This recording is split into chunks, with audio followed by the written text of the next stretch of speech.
In this video we're going to look at one of the practicals that has been mentioned on the GCSE Advanced Information for OCR 2022.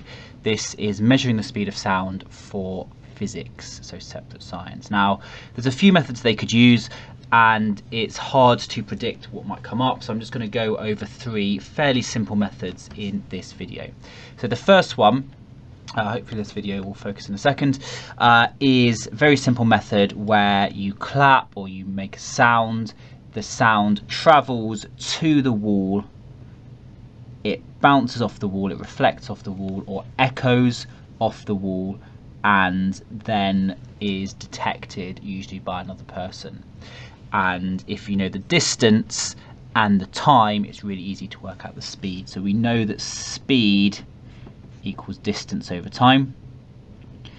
So it's really simple. We think about the distance that the sound has travelled and the time it takes to go there and back. So in this case, the distance between the wall and the person is 480 meters, but the sound is going there and back.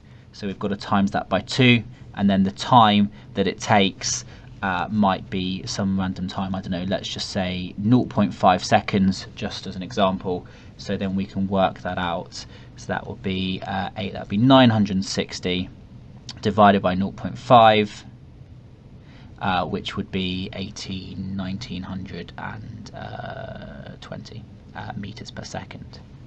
So this example here, you might already think, oh, that's a really silly example because this is nowhere near the speed of sound. You should know the speed of sound is approximately 340 meters per second. So if you ever get an answer that is roughly, it was not this, or roughly this, it might be 300, it might be 350, it might be 360, you're clearly wrong. So this time is clearly wrong, but the method is absolutely fine. Okay, let's look at another method. This is perhaps even simpler, but sometimes it catches people out. So here you have a speaker, and here you have a microphone. A microphone is just a sound detector. So here you emit a sound wave, it travels from the speaker to the microphone, and it's detected. And again, here you use speed equals distance over time. So here it's a bit more simple because the distance is traveling from here to here and the time is from here to here. So you don't need to multiply anything by 2 or divide anything by 2. So what they often pair this with is a trace that the microphone is actually giving you. So we've got not the microphone, that the data logger here is giving us. So we know when the sound is emitted from the speaker and we know when it's detected from the microphone. So the time between the two is whatever this time difference here is. So it would be roughly 0.28 seconds here.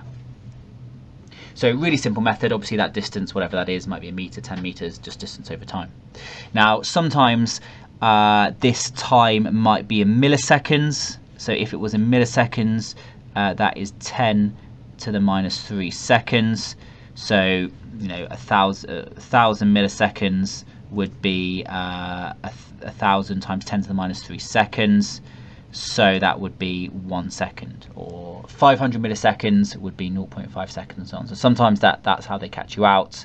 Occasionally they might give you this kind of trace, but for an echo. So you might have this trace where it's like this, and then it kind of keeps repeating. So we've got an echo, we've got an echo, we've got another echo, and so on. And sometimes they say, like, the time between 3 echoes was some time. So you'd have to go, right, that's the time for the first one, second one, third one, that's the time we need, and recognize that if it's the third echo, it's actually gone 6 times whatever that distance is. So they can combine these two methods sometimes to make it more complicated. This method here is basically exactly the same as this. You have some sound, but there's a subtle difference. The sound is emitted, it is detected first here, and then it's detected again second here. And the time difference between them is given and the distance between them is given. So again, speed is distance over time. So it's a very subtle difference. It shouldn't really catch anyone out. It shouldn't affect the maths or the questions, but they can present it in different ways. So it's possible they come up with another arrangement that's not here, but here are at least 3 or 4 common ways of doing it. So in order to practice, I've got a few questions here for you to do. They are quite simple, but if you pause the video now and try all of these questions. So part I, the student did not pay attention when recording time 3. Calculate the mean time taken for the sound of the clap to return using suitable values from the table. So this is a really common question, but often they miss this out. Now what they expect you to do is realise, right, that's sensible, this is sensible, this is clearly an anomaly, so you need to ignore that. And I have seen questions where they leave this out and you're expected to recognise there's an obvious anomaly. Now, how do you know if it is an anomaly or not? Well, one reason to suspect it is if it's just really far away from the other two. Really, that's the main reason. You know, if this value here was 0.14 seconds, this was 0.32, and that was 0.54, you might say actually there is naturally quite a big range. I will use all 3. But because these two are really close together, and this one is really far away, we can probably be confident we ignore that. So the mean time is clearly this plus this divided by 2, which is 0.30 seconds. Calculate the speed of sound for the clap. So we know that speed is distance over time.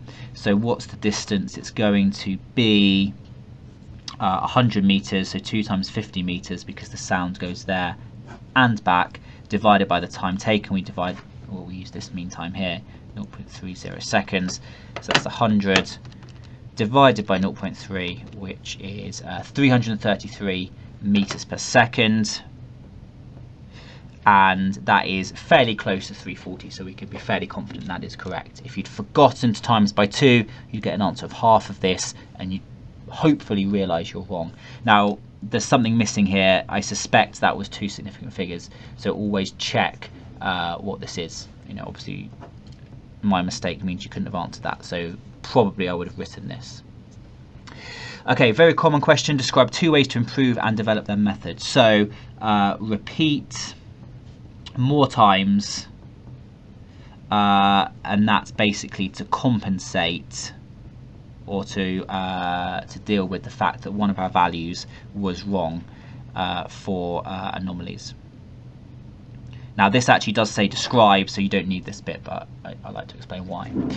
The other common improvement is use a longer distance to the wall. So instead of 50 meters, maybe 100 or 200 meters. The reason for that is the biggest source of error here is going to be the reaction time, starting and stopping the stopwatch. So if the time it takes is only 0.3 of a second, your reaction time is probably 0.1, 0.2, 0.3 of a second. So your reaction time is a significant fraction of this.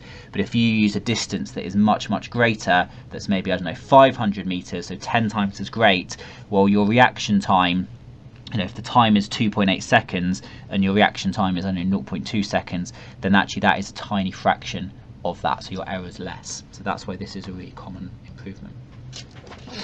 Okay, question 2. Describe what measurements he needs to measure this speed. So what speed are we talking about? So we've got a ball being hit by a bat. Here's the sound a short time after. It's because the speed of light is greater than the speed of sound. So what measurements does he need?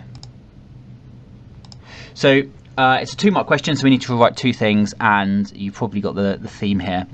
We need to know the distance from the person to the student, or sorry, that's a bit vague, isn't it? Distance from the ball to the student measuring. And we need to know the time delay, or the time taken for the sound to get there. So it's a fairly common theme in at least these questions I've chosen. Speed is distance over time. What equation is used to calculate speed? Speed equals distance divided by time. However, on the formula sheet, I think it is actually given like this. So in general, I would encourage you to just literally copy things off the formula sheet, just to avoid making any mistakes. You know, I'm sure you all know how to rearrange, but we never want to make a silly mistake, especially if it was a bit more complicated, like, you know, kinetic energy. One way you could get valid results for this experiment, the answers are exactly the same as here. Really, you want to repeat many times, say to compensate for any anomalies or your reaction time, and use long distances again to reduce that that percentage uncertainty, that percentage error from your reaction time. And then finally, question 3. This is really easy, but just a common kind of question. Which has the largest range of values? So you've purely got to go down this list here, and you've got to find the one that has the biggest range, which hopefully I've done it correct, and that is C.